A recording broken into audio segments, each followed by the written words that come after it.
എല്ലാവർക്കും നമസ്കാരം. അങ്ങനെ കേരളത്തിൽ മുഖ്യമന്ത്രിയെ തേടിയുള്ള കോൺഗ്രസിന്റെ യാത്ര 8 ദിവസം പിന്നിടുകയാണ്. വലിയ ഭൂരിപക്ഷത്തിൽ 102 സീറ്റോടുകൂടി ജനങ്ങൾ അധികാരം കൊടുത്തിട്ടും ഒരാഴ്ച കഴിഞ്ഞിട്ടും ആരാണ് മുഖ്യമന്ത്രിയാകാൻ പോകുന്നത് എന്നതിനെക്കുറിച്ച് കോൺഗ്രസിന് ഇപ്പോഴും ഒരു ഉറപ്പുമില്ല. 3 പ്രധാന കണ്ടന്റേഴ്സാണുള്ളത്. അതിലൊന്ന് ശ്രീ വി ഡി സതീശനാണ്, പ്രതിപക്ഷ നേതാവായിരുന്നു. രണ്ടാമത്തേത് ശ്രീ രമേശ് ചെന്നിത്തലയാണ്, അദ്ദേഹം പ്രചരണ കമ്മിറ്റി അധ്യക്ഷനായിരുന്നു.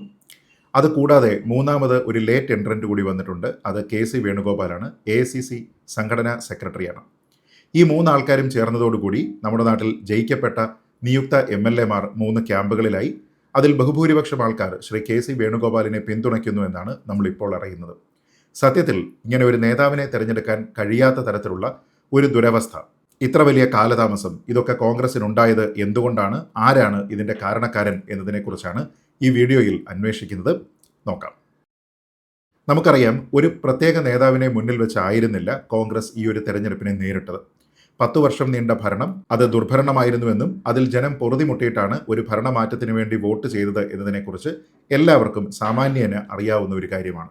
അതുകൊണ്ട് തന്നെ പ്രത്യേകമായിട്ടുള്ള എന്തെങ്കിലും പ്രഖ്യാപനങ്ങളോ വാഗ്ദാനങ്ങളോ ഒന്നും തന്നെ ജനങ്ങൾക്ക് നൽകിയില്ലായിരുന്നുവെങ്കിലും ഇന്ദിരാ ഗ്യാരണ്ടി, ഉമ്മൻചാണ്ടി ഗ്യാരണ്ടി പോലെയുള്ള പല ഗ്യാരണ്ടി ഫൈനാൻഷ്യൽ സ്കീമുകളും ആൾക്കാരുടെ മുന്നിലേക്ക് വെച്ചില്ലായിരുന്നുവെങ്കിൽ പോലും ഇക്കുറി നല്ല ഭൂരിപക്ഷത്തിൽ UDF ജയിക്കാനുള്ള ഒരു സാധ്യതയുണ്ടായിരുന്നു.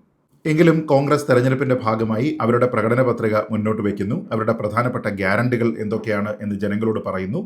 എന്നിട്ട് 10 വർഷത്തെ ദുർഭരണത്തിനെതിരായിട്ടുള്ള ക്യാമ്പയിൻ നടത്തുന്നു. ജനങ്ങൾ അവരെ സർവാത്മന സ്വീകരിക്കുന്നു. അങ്ങനെ ഭരണത്തിനെതിരായി 140-ൽ 105 സീറ്റുകൾ വരുന്നു. 102 UDF നേടുന്നു, 3 BJPയും നേടുന്നു. എന്നാൽ ഭരണം കിട്ടിയതോടുകൂടി ആരായിരിക്കും കോൺഗ്രസിന്റെ നേതാവ്, ആരാണ് മുഖ്യമന്ത്രിയാവുക എന്നതിനെ ചൊല്ലി കോൺഗ്രസിന്റെ ഉള്ളിൽ യാതൊരു വിധത്തിലുള്ള സമവായവും ഉണ്ടാകുന്നില്ല. അത് സൂചിപ്പിക്കുന്നത് പ്രാഥമികമായി ഇത്ര വലിയൊരു വിജയം കോൺഗ്രസ് പ്രതീക്ഷിച്ചിരുന്നില്ല എന്ന് തന്നെയാണ്. ഇനി അഥവാ ഒരു ജയം ഉണ്ടായിക്കഴിഞ്ഞാൽ അതിൽ 1-2 സ്ഥാനാർത്ഥികൾ മാത്രമാണ് മുഖ്യമന്ത്രി സ്ഥാനമോഹികളായിട്ട് ഉണ്ടായിരുന്നത് എങ്കിൽ അവരിൽ ഒരാളെ മുഖ്യമന്ത്രിയാക്കുന്നതിനും മറ്റേയാളെ തൃപ്തിപ്പെടുത്തുന്നതിനും കൃത്യമായിട്ടുള്ളൊരു ഫോർമുല കോൺഗ്രസിനുണ്ടായിരുന്നു. പക്ഷേ മറ്റാരും അറിയാത്ത തരത്തിലുള്ള ഒരു ലേറ്റ് എൻട്രിയാണ് അവിടെ ശ്രീ കെ സി വേണുഗോപാലിൻ്റെ ഭാഗത്ത് നിന്ന് ഉണ്ടായത്.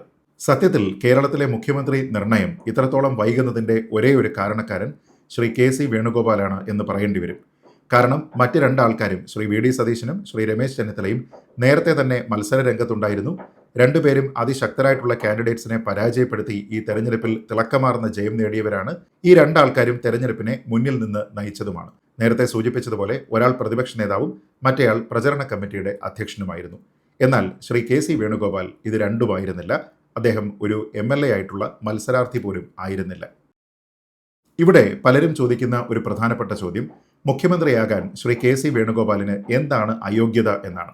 വ്യക്തിപരമായി ശ്രീ കെ സി വേണുഗോപാലിൻ്റെ പൊളിറ്റിക്കൽ ട്രാക്ക് റെക്കോർഡ് നോക്കുന്ന ഒരാളിനെ സംബന്ധിച്ചിടത്തോളം അദ്ദേഹത്തിന് കേരളത്തിൻ്റെ മുഖ്യമന്ത്രിയാകാൻ എല്ലാവിധ യോഗ്യതയുമുണ്ട് എന്ന് തന്നെയാണ് മനസ്സിലാക്കേണ്ടത്. സുദീർഘകാലത്തെ പാർലമെന്ററി പരിചയം അദ്ദേഹത്തിനുണ്ട്. മന്ത്രിസ്ഥാനത്ത് അദ്ദേഹം കേന്ദ്ര തലത്തിൽ തന്നെ ഉണ്ടായിരുന്നയാളാണ്. അതുകൊണ്ട് തന്നെ അദ്ദേഹം കേരളത്തിൻ്റെ മുഖ്യമന്ത്രിയാകുന്നതിൽ ഒരു തെറ്റുമില്ല, ഒരു അയോഗ്യതയുമില്ല. പക്ഷേ ഈ തെരഞ്ഞെടുപ്പിൽ അദ്ദേഹത്തിന് ഒരു അയോഗ്യത ഉണ്ടായിരുന്നു. ആ അയോഗ്യത നിർണയിച്ചത് കോൺഗ്രസിന്റെ ഹൈക്കമാൻഡ് തന്നെയാണ്. ആ അയോഗ്യത എന്നത് MP-മാരായിരിക്കുന്ന ആൾക്കാരും തന്നെ ഇക്കുറി MLA-മാരാകാനായി മത്സരിക്കേണ്ട എന്നതായിരുന്നു. ശ്രീ കെ സുധാകരൻ കണ്ണൂരിൽ നിന്ന്, ശ്രീ അടൂർ പ്രകാശ് കോന്നിയിൽ നിന്ന് ഒക്കെ തന്നെ ജനവിധി തേടി ഇത്തവണ MLA-മാരാകാനായിട്ട് ആഗ്രഹിച്ചിരുന്ന ആൾക്കാരാണ്. പക്ഷേ അങ്ങനെയുള്ള ആൾക്കാരെ എല്ലാവരെയും നിരുത്സാഹപ്പെടുത്തിക്കൊണ്ട് ഒരു തീരുമാനം കേന്ദ്രത്തിൽ നിന്ന് ഹൈക്കമാൻഡിന്റെ ഭാഗത്തു നിന്ന് വന്നു. അത് MP-മാരാരും തന്നെ ഇത്തവണ തെരഞ്ഞെടുപ്പിൽ മത്സരിക്കേണ്ട എന്നതായിരുന്നു. അങ്ങനെ MP-മാർ ഇത്തവണ മത്സരിക്കേണ്ടതില്ല എന്നുള്ള ഒരു അയോഗ്യത ഇവിടെയുള്ള എല്ലാ MP-മാർക്കും ബാധകമാകുമ്പോൾ ആലപ്പുഴയിൽ നിന്നുള്ള MP ആയിട്ടുള്ള കെ സി വേണുഗോപാലിനും അത് ബാധകമാണ്. ഇവിടെ ഒരു കാര്യം പ്രത്യേകം ഓർക്കേണ്ടത്, MP-മാരാരും തന്നെ ഇക്കുറി MLA-മാരായി വരാൻ മത്സരിക്കേണ്ട എന്നുള്ള തീരുമാനം കോൺഗ്രസിന്റെ ഹൈക്കമാൻഡ് എടുക്കുമ്പോൾ ആ ഹൈക്കമാൻഡിന്റെ ഭാഗം തന്നെയാണ് സംഘടനാ ജനറൽ സെക്രട്ടറി ആയിട്ടുള്ള ശ്രീ കെ സി വേണുഗോപാൽ. അതായത് MP-മാരാരും തന്നെ ഇത്തവണ മത്സരിച്ച് MLA-മാരാകേണ്ട എന്നുള്ള നിയമം എഴുതുന്നതിൽ ഉത്തരവാദിത്തമുള്ള ഒരാൾ കൂടിയാണ് ശ്രീ കെ സി വേണുഗോപാൽ. അങ്ങനെയുള്ള ഒരു വ്യക്തിക്ക് തെരഞ്ഞെടുപ്പിൽ വലിയ ജയം നേടുമ്പോൾ തനിക്ക് വേണ്ടി മാത്രമായിട്ട് ആ നിയമത്തിനെ എങ്ങനെ മാറ്റി എഴുതാൻ കഴിയും എന്നുള്ള ഒരു ചോദ്യമാണ് ഇവിടെ പ്രസക്തമാകുന്നത്. തെരഞ്ഞെടുപ്പിന്റെ പ്രചരണ ഘട്ടത്തിലും അതിനു വളരെ മുൻപും ശ്രീ കെ സി വേണുഗോപാൽ കേരളത്തിൽ മുഖ്യമന്ത്രിയാകാനില്ല എന്ന് അസന്നിഗ്ധമായി പ്രഖ്യാപിച്ചയാളാണ്. നിരവധി മാധ്യമ ഇന്റർവ്യൂകളിൽ അദ്ദേഹം അക്കാര്യം പറഞ്ഞിട്ടുണ്ട്. കോൺഗ്രസിന്റെ മുഖ്യമന്ത്രി സ്ഥാനാർത്ഥി പട്ടികയിൽ നിന്ന് തന്നെ മൈനസ് ചെയ്തേക്കൂ എന്നാണ് അദ്ദേഹം പറഞ്ഞിരുന്നത്. അങ്ങനെ തന്നെ ഒഴിവാക്കാനായിട്ട് ആവശ്യപ്പെട്ട് എല്ലാ അഭിമുഖങ്ങളിലും ജനങ്ങൾ കേൾക്കെ താൻ മുഖ്യമന്ത്രിയാകാനുള്ള മത്സരത്തിലില്ല, തനിക്കതിന് താല്പര്യമില്ല എന്ന് പറഞ്ഞിരുന്ന ഒരു വ്യക്തി എന്തുകൊണ്ടാണ് പിന്നീട് തന്നെ മുഖ്യമന്ത്രി ചോയ്സ് ആയിട്ട് തെരഞ്ഞെടുക്കപ്പെട്ടിരിക്കുന്ന ബഹുഭൂരിപക്ഷം നിയുക്ത MLA-മാരും ഉയർത്തിക്കാട്ടുന്ന സമയത്ത് തന്റെ താല്പര്യം മുഖ്യമന്ത്രിയാകുക എന്നുള്ളതല്ല, ഇവിടെ കോൺഗ്രസിനെ ജയിപ്പിക്കുക എന്നുള്ളത് മാത്രമാണ്, അതുകൊണ്ട് തന്നെ ആ പട നയിച്ച ആരെങ്കിലും ഒരാൾ മുഖ്യമന്ത്രിയാകട്ടെ എന്ന് അദ്ദേഹം എന്തുകൊണ്ട് പറയുന്നില്ല എന്നുള്ളതാണ് പ്രധാനം. അതായത് തെരഞ്ഞെടുപ്പിന് മുമ്പ് ഒരു നിലപാട്, തെരഞ്ഞെടുപ്പിന് ശേഷം മറ്റൊരു നിലപാട് എന്ന തരത്തിലേക്ക് ശ്രീ KC വേണുഗോപാൽ മാറുന്നത് അദ്ദേഹത്തിൻ്റെ തന്നെ പൊളിറ്റിക്കൽ ഇൻറ്റഗ്രിറ്റിക്ക് നല്ലതല്ല എന്നുള്ളതാണ് എൻ്റെ കാഴ്ചപ്പാട്. ഇവിടെ ഒരു കാര്യം കൂടി പ്രത്യേകം ഓർക്കേണ്ടതായിട്ടുണ്ട്. ഈ തെരഞ്ഞെടുപ്പിൽ ശ്രീ KC വേണുഗോപാൽ താൻ മത്സരിക്കാനില്ല എന്ന് പറയുന്നു. അങ്ങനെ മുഖ്യമന്ത്രിയാകാനില്ല എന്ന് പറഞ്ഞുകൊണ്ട് തെരഞ്ഞെടുപ്പിനെ പിന്നിൽ നിന്ന് മാത്രം നയിച്ചിരിക്കുന്ന ഒരു വ്യക്തിക്ക് വേണ്ടിയായിരുന്നില്ല ഇവിടുത്തെ പൊതുജനത്തിൻ്റെ മാൻഡേറ്റ് എന്ന കാര്യത്തിലും സംശയമുണ്ടാകേണ്ടതില്ല. അതായത് കോൺഗ്രസ് ജയിച്ചാൽ ഒന്നുകിൽ ശ്രീ VD സതീശൻ അല്ലെങ്കിൽ ശ്രീ രമേശ് ചെന്നിത്തല, ഈ രണ്ടിൽ ഒരാൾ മുഖ്യമന്ത്രിയാകും എന്നുള്ള ഒരു വിലയിരുത്തൽ മാത്രമാണ് ഇവിടെ കോൺഗ്രസിന് വോട്ട് ചെയ്ത ആൾക്കാർക്കുണ്ടായിരുന്നത്. അതിനെ പൂർണ്ണമായും ടോർപിഡോ ചെയ്തുകൊണ്ട് താൻ ഈ മത്സരരംഗത്തില്ല എന്ന് പറഞ്ഞിരുന്ന ഒരു വ്യക്തി തെരഞ്ഞെടുപ്പ് ജയിച്ചതിന് ശേഷം നൂലിൽ കെട്ടി ആ സ്ഥാനത്തേക്ക് അവരോധിതനാവുകയാണ് എങ്കിൽ അത് പൊതുജനങ്ങളുടെ മാൻഡേറ്റിന് വിരുദ്ധമാണ് എന്ന കാര്യവും ശ്രീ KC വേണുഗോപാലും കോൺഗ്രസ് ഹൈക്കമാൻഡും തിരിച്ചറിയേണ്ടതാണ്. എന്തുകൊണ്ടാണ് തെരഞ്ഞെടുപ്പിന് മുൻപ് മുഖ്യമന്ത്രി സ്ഥാനമോഹം തനിക്കില്ല എന്ന് പറഞ്ഞിരുന്ന ഒരു വ്യക്തി തെരഞ്ഞെടുപ്പിൽ വലിയ വിജയം നേടിയതിനു ശേഷം ഒരാഴ്ച കഴിഞ്ഞിട്ടും ആ ഒരു വിഷയത്തിനെക്കുറിച്ച് പ്രതികരിക്കാത്തത് എന്നുള്ള ഒരു ചോദ്യം അപ്പോഴും ബാക്കിയാണ്. ഈ കാര്യങ്ങളെല്ലാം തന്നെ കാണുമ്പോൾ സാധാരണക്കാരനായിട്ടുള്ള ഒരാൾ ചിന്തിക്കുക, ശ്രീ KC വേണുഗോപാലിന് മുഖ്യമന്ത്രി സ്ഥാന മോഹമുണ്ടായിരുന്നു എന്ന് തന്നെയാണ്. അങ്ങനെ മോഹമുള്ള അദ്ദേഹം കൂടുതൽ മുതിർന്ന സ്ഥാനത്തുള്ള ആൾക്കാർ തനിക്ക് ഒരു ചാലഞ്ചായി വരാതിരിക്കുന്നതിന് വേണ്ടി ഒരു നിയമം എഴുതുന്നു. ആ നിയമത്തിന്റെ അടിസ്ഥാനത്തിൽ MP-മാരായിരിക്കുന്ന സീനിയർ നേതാക്കന്മാർക്കെല്ലാം തന്നെ ഇക്കുറി തെരഞ്ഞെടുപ്പിൽ അവസരം നിഷേധിക്കപ്പെടുന്നു. ശ്രീ K സുധാകരനും ശ്രീ അടൂർ പ്രകാശും ശ്രീ MK രാഘവനും അടക്കമുള്ള ആൾക്കാരെല്ലാവരും തന്നെ മാറ്റി നിർത്തപ്പെടുന്നു. അതുകൊണ്ട് തന്നെ കോൺഗ്രസ് ജയിച്ചു വന്നു കഴിഞ്ഞാൽ മുഖ്യമന്ത്രി സ്ഥാനമോഹികളായിട്ട് അവരാരും തന്നെ ഉണ്ടാവുകയില്ല എന്നുള്ള ഒരു കളി നിയമം ഹൈക്കമാൻഡിന് വേണ്ടി എഴുതുന്നത് ശ്രീ KC വേണുഗോപാൽ കൂടിയാണ്. എന്നിട്ട് തെരഞ്ഞെടുപ്പ് ജയിച്ചു കഴിയുമ്പോൾ ഇവരെ എല്ലാവരെയും ആദ്യം തന്നെ ഒഴിവാക്കിയിട്ട് അദ്ദേഹത്തിന് മാത്രമായിട്ടൊരു എക്സംഷൻ കൊടുക്കുമ്പോൾ എല്ലാവരെയും വെട്ടി അദ്ദേഹം മറ്റാരും തന്നെ ചാലഞ്ച് ചെയ്യാതെ മുഖ്യമന്ത്രി കസേരയിലേക്ക് നടന്നടുക്കുന്നു എന്ന തരത്തിലുള്ള ഒരു നറേറ്റീവാണ് ഇതിന് പിന്നിലുണ്ടായിരുന്ന ഒരു ഡിസൈൻ എന്ന് ആരെങ്കിലും ആക്ഷേപിച്ചാൽ അതിന് എന്തു മറുപടിയാണ് കോൺഗ്രസ്സുകാർക്ക് പറയാനുള്ളത് എന്നാണ് എനിക്ക് കൗതുകം. ഇതിന് അധികാര ദുർവിനിയോഗം എന്നാണ് പറയേണ്ടത്. അഥവാ രാഹുൽ ഗാന്ധിയുമായിട്ടുള്ള അടുപ്പത്തിൻ്റെ അടിസ്ഥാനത്തിൽ ശ്രീ KCക്ക് അനുകൂലമായിട്ടുള്ള ഒരു തീരുമാനമാണ് ഹൈക്കമാൻഡിൻ്റെ ഭാഗത്തു നിന്ന് വരുന്നത് എങ്കിൽ അതിനെ രാഹുൽ ഗാന്ധിയുടെ ഫേവററ്റിസം എന്ന രീതിയിലും വിശേഷിപ്പിക്കുന്നതിന് കാരണമാക്കി തീർക്കുന്നു. സത്യത്തിൽ ഇത് കോൺഗ്രസിനോ ശ്രീ KC വേണുഗോപാലിന് തന്നെയോ നല്ലതാണോ എന്നതിനെക്കുറിച്ച് അദ്ദേഹവും ഹൈക്കമാൻഡുമാണ് ചിന്തിക്കേണ്ടത്. ഇനി കോൺഗ്രസിന് സ്വന്തമായി 63 MLA-മാരുള്ള സാഹചര്യത്തിൽ എന്തിനാണ് പുറമേ നിന്ന് മറ്റൊരാൾ വരുന്നത് എന്നുള്ളൊരു ചോദ്യമുണ്ട്. ശ്രീ KC വേണുഗോപാലിന് എന്താണ് അയോഗ്യത എന്ന് ചോദിക്കുന്ന ആൾക്കാരോട് എനിക്ക് ചോദിക്കാനുള്ളത് ശ്രീ VD സതീശനും ശ്രീ രമേശ് ചെന്നിത്തലയ്ക്കും എന്താണ് അയോഗ്യത എന്നുള്ളതാണ്. അഥവാ ശ്രീ KC വേണുഗോപാലിനുള്ള ഏത് യോഗ്യതയാണ് ഇവർക്ക് രണ്ടുപേർക്കും ഇല്ലാത്തത്, അല്ലെങ്കിൽ ഇവർക്കില്ലാത്ത എന്ത് അധിക യോഗ്യതയാണ് ശ്രീ KC വേണുഗോപാലിനുള്ളത് എന്നുള്ളതാണ് ചോദ്യം. നമുക്ക് എല്ലാവർക്കും അറിയാവുന്നതുപോലെ പ്രതിപക്ഷ നേതാവായിട്ട് 5 വർഷം പൂർത്തീകരിക്കുന്നയാളാണ് ശ്രീ VD സതീശൻ. 25 വർഷമായിട്ട് തുടർച്ചയായിട്ട് ഒരു മണ്ഡലത്തിൽ നിന്ന് അദ്ദേഹം MLA-യുമാണ്. അങ്ങനെയുള്ള ഒരാൾ മുഖ്യമന്ത്രി സ്ഥാനം അർഹിക്കുന്നുണ്ടോ എന്ന് ചോദിച്ചാൽ തീർച്ചയായും ഉണ്ട് എന്ന് തന്നെയാണ് മറുപടി. അതേപോലെ തന്നെ ശ്രീ രമേശ് ചെന്നിത്തല കേരളത്തിലെ മുൻനിര കോൺഗ്രസ് നേതാക്കന്മാരിൽ ഒരാളാണ്. പതിറ്റാണ്ടുകളായിട്ട് 22 വർഷം അദ്ദേഹം MLA ആണ്. 14 വർഷം അദ്ദേഹം ലോക്സഭ MP ആയിരുന്നു. 9 വർഷം അദ്ദേഹം KPCC അധ്യക്ഷനായിരുന്നു. 3.5 വർഷം അദ്ദേഹം വിവിധ വകുപ്പുകളിലായി മന്ത്രിയായിരുന്നു. 5 വർഷം പ്രതിപക്ഷ നേതാവുമായിരുന്നു. ഇത്രത്തോളം ഇല്ലസ്ട്രിയസ് ആയിട്ടുള്ള ഒരു ട്രാക്ക് റെക്കോർഡുള്ള ഒരു വ്യക്തിക്ക് എന്തുകൊണ്ട് കേരളത്തിൽ കോൺഗ്രസിൻ്റെ മുഖ്യമന്ത്രിയായി വരാൻ കഴിയില്ല എന്നുള്ള ഒരു ചോദ്യം കൂടി കോൺഗ്രസ്സുകാർ മറുപടി പറയേണ്ടതാണ്. പ്രത്യേകിച്ച് ശ്രീ KC വേണുഗോപാലിന് വേണ്ടി ബാറ്റ് ചെയ്യുന്ന ആൾക്കാർ രമേശ് ചെന്നിത്തലയ്ക്കുള്ള അയോഗ്യത എന്താണ് എന്ന് പറയേണ്ടതാണ്. തന്നെയുമല്ല, മുഖ്യമന്ത്രി സ്ഥാന മോഹിയല്ല താൻ എന്ന് പറയുന്ന ഒരാളിനു വേണ്ടി എന്തുകൊണ്ടാണ് ഏതാണ്ട് 47 കോൺഗ്രസ് MLA-മാർ കൈപൊക്കുന്നത് എന്നുള്ള ഒരു ചോദ്യത്തിനും ഇവിടെ മറുപടി ആവശ്യമുണ്ട്. ശ്രീ KC വേണുഗോപാലിന് മുഖ്യമന്ത്രി പദത്തിലേക്ക് എത്താനുള്ള താല്പര്യമില്ല എന്ന് കൃത്യമായ ബോധ്യമുണ്ടായിരുന്നു എങ്കിൽ ഈ MLA-മാർ അദ്ദേഹത്തിന് വേണ്ടി അദ്ദേഹത്തിൻ്റെ പേര് നിർദ്ദേശിക്കുമായിരുന്നില്ല. അപ്പോൾ അതിനർത്ഥം ശ്രീ KC വേണുഗോപാലിന് മുഖ്യമന്ത്രി മോഹം ഉണ്ട് എന്ന് തന്നെയാണ് ഈ MLA-മാർ ധരിച്ചിരിക്കുന്നത് എന്നാണ്.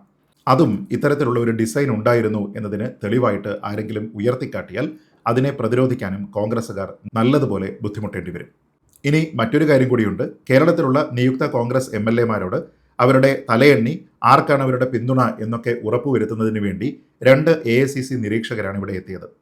അങ്ങനെ ഡൽഹിയിൽ നിന്ന് വരുന്ന ഈ AICC നിരീക്ഷകരോടും ശ്രീ KC വേണുഗോപാലിന് പറയാമായിരുന്നു, എൻ്റെ പേര് ആരെങ്കിലും നിർദ്ദേശിക്കുകയാണ് എങ്കിൽ എനിക്ക് മുഖ്യമന്ത്രി സ്ഥാന മോഹമില്ല, അതുകൊണ്ട് മറ്റാരുടെയെങ്കിലും പേര് നിർദ്ദേശിക്കൂ എന്ന് നിങ്ങൾ അങ്ങോട്ട് ആവശ്യപ്പെടണം എന്ന്. അങ്ങനെയും ഉണ്ടായിട്ടുണ്ട് എന്ന് തോന്നുന്നില്ല. കാരണം ഇവിടെ ബഹുഭൂരിപക്ഷം ആൾക്കാരും KCയെ നോമിനേറ്റ് ചെയ്യുന്നു. അപ്പോൾ KCയുടെ പേര് അവരുടെയൊക്കെ കയ്യിലിരിക്കുന്ന പേപ്പറുകളിൽ എഴുതിയിരിക്കുന്നതും നമുക്ക് കാണാം. KCക്ക് അങ്ങനെ ഒരു താല്പര്യമില്ല എന്നതിനെക്കുറിച്ച് ഹൈക്കമാൻഡിൻ്റെ പ്രതിനിധികളോട് അദ്ദേഹം തന്നെ കമ്മ്യൂണിക്കേറ്റ് ചെയ്തിരുന്നില്ല എന്നാണ് അതിൽ നിന്ന് വ്യക്തമാകുന്നത്.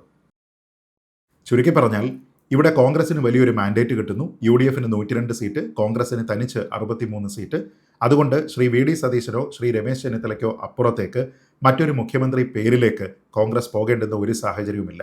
ഇവിടെ തെരഞ്ഞെടുപ്പിന് മുന്നോടിയായി തനിക്ക് മുഖ്യമന്ത്രി സ്ഥാന മോഹമില്ല എന്ന് പറയുന്ന ഒരാൾ, അതിനുവേണ്ടി ഒരു കളി നിയമം എഴുതിയിരിക്കുന്നയാൾ, കളി കഴിയുന്ന സമയത്ത് തനിക്ക് വേണ്ടി ആ നിയമം മാറ്റി എഴുതുകയും ഹൈക്കമാൻഡിലുള്ള തൻ്റെ സ്വാധീനം ഉപയോഗിച്ച് തൻ്റെ പേര് നിർദ്ദേശിക്കാൻ കാരണമാക്കുകയും പല സ്ഥാനാർത്ഥികളെയും തൻ്റെ നോമിനികളായിട്ട് വെക്കുകയും അവർക്ക് വേണ്ടുന്ന സാമ്പത്തിക സഹായമൊക്കെ തന്നെ ചെയ്തു കൊടുക്കുകയും ഒക്കെ ചെയ്ത് അവരെ കൊണ്ട് തൻ്റെ പേര് പറയിച്ച് ഇങ്ങനെ നൂലിൽ കെട്ടിയിറങ്ങുന്നതിനുള്ള ഒരു ശ്രമം നടത്തി എന്നുള്ള ഒരു ആരോപണം ഉണ്ടായിക്കഴിഞ്ഞാൽ ശ്രീ KC വേണുഗോപാലിൻ്റെ പൊളിറ്റിക്കൽ കരിയറിനും കോൺഗ്രസ് ഹൈക്കമാൻഡിൻ്റെ രാഷ്ട്രീയ തീരുമാനത്തിനും അതെല്ലാ കാലത്തേക്കും ഒരു കളങ്കമായിരിക്കും എന്ന് വേണം ഈ രണ്ടു കൂട്ടരും മനസ്സിലാക്കാൻ. ഇനി അങ്ങനെയുള്ള ഒരു തിരിച്ചറിവ് കോൺഗ്രസ് ഹൈക്കമാൻഡിന് ഉണ്ടാവുകയും ശ്രീ VD സതീശനെയോ ശ്രീ രമേശ് ചെന്നിത്തലയോ മുഖ്യമന്ത്രിയായി പ്രഖ്യാപിക്കുകയും ചെയ്യുന്ന സാഹചര്യമുണ്ടായാൽ ആ സമയത്ത് ശ്രീ KC വേണുഗോപാൽ മാധ്യമങ്ങളുടെ മുന്നിൽ വന്ന് പറയാൻ സാധ്യതയുള്ള ഒരു കാര്യം കൂടി ഞാൻ പറയാം. അദ്ദേഹം പറയും, ഞാൻ തെരഞ്ഞെടുപ്പിന് മുമ്പ് തന്നെ പറഞ്ഞിരുന്നു, തെരഞ്ഞെടുപ്പിൻ്റെ പ്രചരണ ഘട്ടത്തിൽ തന്നെ പറഞ്ഞിരുന്നു, എനിക്ക് മുഖ്യമന്ത്രി സ്ഥാനമോഹമില്ല, കേരളത്തിൽ പട നയിച്ചിരിക്കുന്ന ആൾക്കാർ തന്നെയാണ് മുഖ്യമന്ത്രിയാകേണ്ടത്, കോൺഗ്രസിനെ ജയിപ്പിക്കുക എന്നുള്ള ഉത്തരവാദിത്തം മാത്രമാണ് തനിക്കുണ്ടായിരുന്നത്, അതല്ലാതെ താൻ മുഖ്യമന്ത്രി സ്ഥാനത്തിനില്ല എന്ന് വ്യക്തമായി പറഞ്ഞിരുന്നതാണ്. എന്നിട്ടും ഇവിടെയുള്ള മാധ്യമങ്ങളും മറ്റ് ചില നിക്ഷിപ്ത താല്പര്യക്കാരും കൂടി ചേർന്ന് തൻ്റെ പേരും ഈ ഒരു വിവാദത്തിലേക്ക് വലിച്ചിഴച്ച് അനാവശ്യമായിട്ട് ഇവിടെ ഒരു ക്രൈസിസ് ഉണ്ടാക്കുകയായിരുന്നു. അല്ലാതെ തനിക്ക് മുഖ്യമന്ത്രി സ്ഥാനമോഹം ഒരിക്കലും ഉണ്ടായിരുന്നില്ല എന്ന് അദ്ദേഹം പറയുകയും ചെയ്യും. എന്നാൽ അങ്ങനെ പറയുന്ന സാഹചര്യം അദ്ദേഹം ഉണ്ടാക്കിയാൽ എനിക്ക് അദ്ദേഹത്തിനോടുള്ള ചോദ്യം, എങ്കിൽ എന്തുകൊണ്ട് ഈ 7-8 ദിവസം അത് അദ്ദേഹം ഹൈക്കമാൻഡിനെ അറിയിച്ചില്ല, പരസ്യമായിട്ട് അത് പറഞ്ഞില്ല, തന്നെ പിന്തുണയ്ക്കുന്ന MLA-മാരോട് അത് പറഞ്ഞില്ല എന്നുള്ള ചോദ്യമാണ്. അതായത് നിവൃത്തികേട് കൊണ്ട് അവസാനം KCയെ ഒഴിവാക്കാനുള്ള ഒരു തീരുമാനം ഹൈക്കമാൻഡ് എടുത്തത് തന്നെയാണ് എന്ന് വ്യക്തമാക്കുന്ന തരത്തിലുള്ള വളരെ ഡിലേയ്ഡ് ആയിട്ടുള്ള ഒരു റെസ്പോൺസ് ആയിരിക്കും അദ്ദേഹത്തിൻ്റെ ഭാഗത്തു നിന്ന് ഉണ്ടാകാനുള്ള സാധ്യത.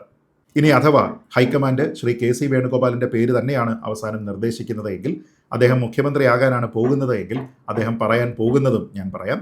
അദ്ദേഹം പറയും, എനിക്ക് മുഖ്യമന്ത്രിയാകാനുള്ള താല്പര്യമുണ്ടായിരുന്നില്ല, പക്ഷേ ഇവിടെ ജയിച്ചു വന്ന MLA-മാരിൽ ബഹുഭൂരിപക്ഷവും എൻ്റെ പേര് പറഞ്ഞു, പല ഉയർന്ന സ്ഥാനീയരായിട്ടുള്ള ആൾക്കാരും പറഞ്ഞു, അവസാനം ഹൈക്കമാൻഡ് എന്നോട് അത് നിർദ്ദേശിക്കുകയായിരുന്നു. ഹൈക്കമാൻഡിനോട് എനിക്ക് മുഖ്യമന്ത്രിയാകാൻ താല്പര്യമില്ല എന്ന് കൃത്യമായി അറിയിച്ചിരുന്നു, പക്ഷേ പാർട്ടിയുടെ തീരുമാനം, ഹൈക്കമാൻഡിൻ്റെ തീരുമാനം ഞാൻ തന്നെ കേരളത്തിൻ്റെ മുഖ്യമന്ത്രിയാവുക എന്നുള്ളതായിരുന്നു.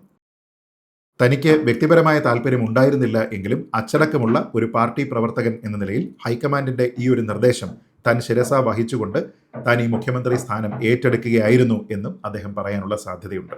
എന്തായാലും എനിക്ക് കോൺഗ്രസിനോട് പറയാനുള്ളത് ഒരൊറ്റ കാര്യം മാത്രമാണ്.